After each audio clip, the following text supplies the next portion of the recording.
What's up, everyone? Welcome to today's video. Welcome to the Video Game Fight School channel. Thank you very much for tuning in. So I like having this conversation. I really am enjoying myself. And I know most of you in the audience probably disagree with me on my own position surrounding Gotham Knights.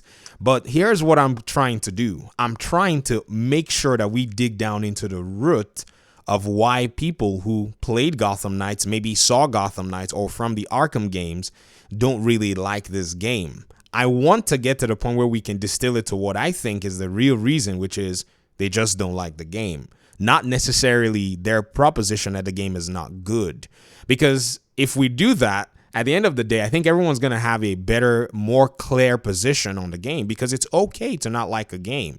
But when people go ahead and say they don't like a game because of specific elements, especially elements that have been allowed for other games done well in Gotham Knights, I make a video. Like I said, I'm going to keep doing this because it's a lot of fun to go ahead and just see how much all of this has really been blown out of proportion sometimes. I don't want to put anybody on blast, but hey, this is the nature of things sometimes. One of my audience members reached out on one of my old videos and talked about the dodge mechanics in Gotham Knights. I've gone ahead to remove, usernames. Don't want anybody arguing with anybody in the comment section. Just argue with me. I'm down for that. That's why I'm here. So they went ahead and said, the dodging mechanic doesn't fit Gotham Knights. This is the Knights, are trained by Batman. They are martial artists. Why should they dodge 100% of the time? First, they do not have to dodge 100% of the time. They have piercing abilities, which the developer said in their Q&A back before the game released, that is your solution to a lot of different problems when enemies are coming at you. You can use these to basically layer your combat in order for you to just have something different to answer whatever attacks are coming to you. With Robin, you can deflect bullets with your momentum ability, which is supposedly something that will basically give you a response to those projectiles coming your way. With Nightwing, you can do his aerial attack, which can basically put you in the air to deal damage to enemies from above, which, I mean, there are many options. With Batgirl, you can do all kinds of really cool stuff. With Red Hood, you can shoot them back. You don't always have to dodge. So this is something that I feel like, we got to look and we got to talk about. It's interesting. Let's go. It says that doesn't make any sense. You're right. It doesn't make any sense because the game doesn't make you do that 100% of the time. It said the combat system only to be led down. What did he say? It says they've built a strong combat system only to be led down by dodging and being slow. I'm not against the idea of trying an RPG formula, but you've got to respect and know the source material. Robin using elemental effects such as poison and fire don't exactly make you feel like Robin. You don't have to use them. You can use critical attacks. They deal more damage than even the other DOT damage effects, but it is an RPG. You say you're not against trying an RPG formula. That's what RPG games usually do. When I played Elden Ring, and I made an Elden Ring comparison in my response, we'll look at that later on. Let me kind of comment a little bit. When I played Elden Ring, there was a boss that was giving me a lot of issues. Morgoth the Omen King, Morgoth the Omen King. You first fight Margit or whatever it is. There's an order you fight the same boss, but he was giving me a lot of problems. You know what I did? I went to go find a katana that dealt poison damage.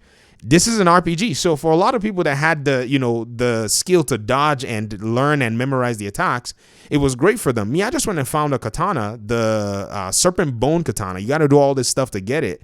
And I eventually got that katana and I used it to apply poison damage on him over my fight, even though I was still dodging because, in the best RPG game of 2022, you had to actually dodge a lot, like dodge mechanic. Yeah. You could apply damage by just sometimes sitting back and avoiding him to get tick damage over time.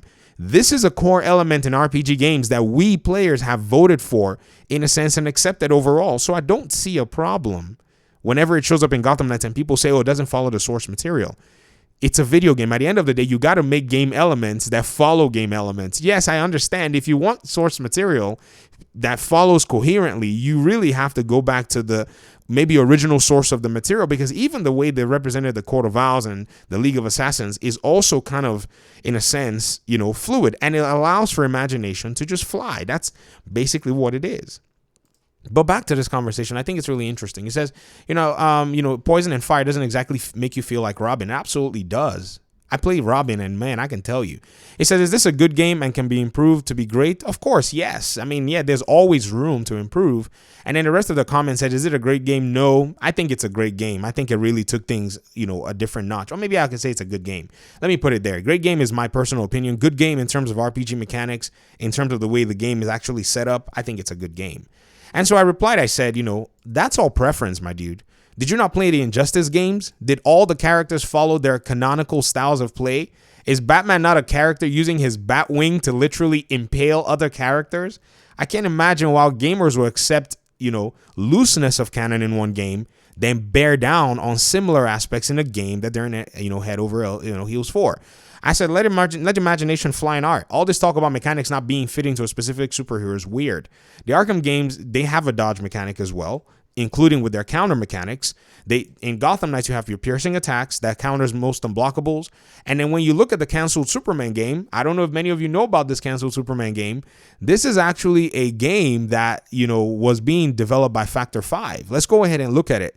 Yes, Ghost, you said do other DC games, right? Here we go. I'm throwing it all in. So in this, leaked footage, or I would say revealed footage that Factor 5 brought out with Superman and Doomsday fighting, you actually had to suspend belief in this game. I made a whole video talking about how to make a Superman game. I talked about you would need to suspend belief because it's fitting in video games, because you got to define mechanics. You got to do all this stuff. So sometimes you just got to let a car actually hit Superman, and the car not shatter into 1,000 pieces. Are you kidding me? If a car hits Superman, the car is going to fold. Man of Steel, Superman folded a semi and punctured power lines through the thing like some, some dysfunctional voodoo art, if you get what I mean. Like, he is freaking strong. For Doomsday to take some taxi to hit him like this, and if this game had come out, we would have been head over heels over the Superman game too and say, oh yeah, it's a Superman game. Is this fitting for Superman? It's not. But again, we will let things like these fly. And then when it comes to a game like Gotham Knights, because it's not giving me let me counter everybody and let me do a beatdown on everybody, the game must not be this one thing in my mind. No, I don't agree. I categorically reject all of that in terms of how players do this. Because players, y'all do this a lot. Suicide Squad Killed the Justice League came out and y'all say, it's Rocksteady, let's give them the benefit of the doubt. I saw y'all do it, and I told y'all that you were going to do it, and you did it. So I'm going to be holding every criticism's feet to the fire. Criticize all you want. Just make sure when you're criticizing, you're calling out everything and saying, well, just in fact, in this game, I just don't like it. That'll be fine with me. Let's continue. This is so good. So I said, I can't imagine why people are so stuck in holding Gotham Knights on a reasonably fair standard. In Elden Ring, an RPG, your success rate is about avoiding more attacks than actually dealing them. Gotham Knights blends that in a balanced manner, speeds up the combat. And I mean, you can't hold Midnight Suns to the same standards. Guardians of the Galaxy, you can't do that. And if you hold Gotham Knights to this standard, no game will ever live up to the expectation. The person replied and said, what you said doesn't make any freaking sense. Injustice is a freaking 2D fighting game. Whoa, you made my point. Are you kidding me? That is exactly my point. You really have to go in. I know it got me excited because they made the point. They were like, Injustice is a freaking 2D fighting game. Exactly. Gotham Knights is a freaking RPG. Midnight Suns is a freaking turn-based shooter. That's a shooter. Turn-based RPG game.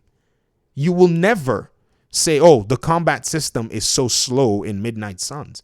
Even the XCOM, fans, when they played Midnight Suns, they were like, yeah, we got to concede a few things from our developer here that's made us our, really fun turn-based games, that using the card system seems to make a little bit of sense in terms of how your player gets powerful and how they level up and all of that stuff. Sometimes I fear for us fans in this space called the DC. We really are super harsh on the games that are brought to us. Marvel fans, they really have, they have the patience of saints. Because yeah, they may not like a game or a game may not suit their style. They just look at the game and say, okay, here are the things that we feel, but we can look at the game from the perspective of the kind of game that it actually is, if you get what I mean. But DC, we are such purists. And this is why I think it just got to the point where, I don't know, man, maybe because of how much of purists we are, we're getting tried by this so-called fire. So sure, Let's diss on every game that doesn't look like, the Arkham games. Let's go for it. Let's make sure that they go back and remanufacture these Arkham games for us so that we get the same formula, the same kind of cereal every morning for breakfast, and nothing different, unique, or even generic at some point, but it's just not Arkham, right? But I think this is interesting overall to see. And it's wild, man. You don't always want to be bantering with your audience, and this is why my YouTube channel is kind of different anyways. I'm here to basically iron out like why we see these things the way they are. Not saying anybody's criticism is wrong, but if your criticism is not consistent, then you're basically playing favorites. The reason I didn't play this game, one of the reasons I didn't play this game, Guardians of the Galaxy, and let me go into this a little bit, was because I could not necessarily feel the fantasy from a combat side of actually playing as these Guardians of the Galaxy members. If the developers had actually made this game play like, say, Gotham Knights, the way it actually plays where you can play all the different characters, I would have extremely enjoyed the game. Or maybe even fulfilled what Suicide Squad Kill the Justice League is trying to do, but in representing the characters in a more natural state. But they had to go with one protagonist that you mostly control and you call the others into action because technological limitations. People have to understand this. I think they could have gone that route and made this game unique. I would have happily played if I could play as Gamora. You know what I mean? So there are just so many things that I thought, man, this game probably fell short. But, from the story perspective, a lot of gamers liked it. I just could not vibe a lot with, a lot of that stuff. So the game didn't appeal to me, but the game is still a good game. Well done, well represented for what it is. And I have to look at it from the lens of what it was trying to be, not the lens of what I want for it to have been as the overall measure of judging it. That's one way to look at many video games, to give you a balanced view of what that game is trying to be. I can understand reviewers and, talking about all this stuff, but, we're not reviewers. We're gamers for the most part. So that is how we look at games, very differently from everybody else. But that's pretty much my spiel for today's video. I'd love to hear your thoughts in the comment section. And provide your counter arguments. We'll do this. Thanks so much for engaging. Peace out.